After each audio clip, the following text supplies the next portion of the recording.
বিগত 16 বছরে ফ্যাসিবাদ এই স্বাধীনতার যে কনসেপ্ট সেটাকে নষ্ট করে দিয়ে গেছে। আমরা মনে করি যে দেশের প্রত্যেকটা নাগরিক যতক্ষণ পর্যন্ত না মনে করবে 2024 সালের জুলাই গণ অভ্যুত্থান ৭১-এর স্বাধীনতাকে রক্ষা করেছে বলে মন্তব্য করেছেন যুব ও ক্রীড়া উপদেষ্টা আসিফ মাহমুদ সজীব ভূঁইয়া। বুধবার সকালে জাতীয় স্মৃতিসৌধে শ্রদ্ধা নিবেদন শেষে তিনি এ মন্তব্য করেন।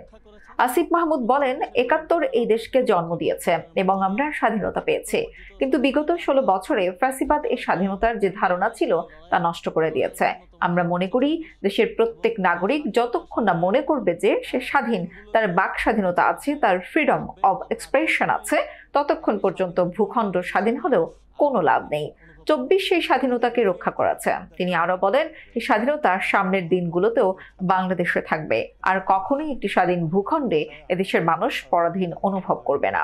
অন্যদিকে অর্থ উপদেষ্টা সালেউদ্দিন আহমদ বলেন, প্রতিদিন নতুন করে দেশ গড়ার কথা ভাবতে হবে সবাইকে। এছাড়াও পরিবেশ, বন ও জলবায়ু পরিবর্তন বিষয়ক উপদেষ্টা সৈয়দ রিজওয়ান হাসান বলেন, এগিয়ে যাওয়ার পথে চ্যালেঞ্জ থাকবেই, জনগণের প্রত্যাশা অনুযায়ী দেয়া হবে নির্বাচন।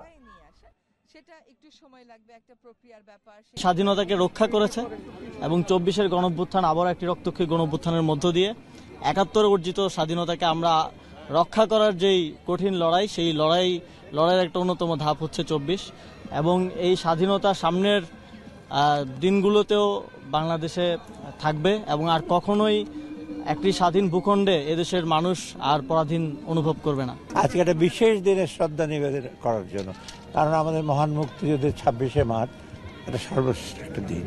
অতএব আমরা তাদেরকে স্মরণ করি যারা শহীদ হয়েছেন এবং যারা আহত হয়েছেন তারা, এবং তাদের স্যাক্রিফাইসের ফলেই কিন্তু আমাদের এই আজকে স্বাধীনতা দিবসটা হলো।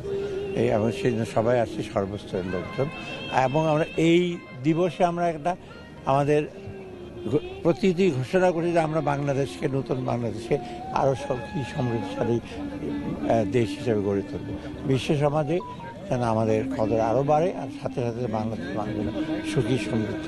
এই প্রসঙ্গে আমি আবার 2024 যে ছাত্র জনতা একটা ইস্যু হয়েছে, এইটাও কিন্তু আমাদের একটা আরেকটা বিশেষ দিন।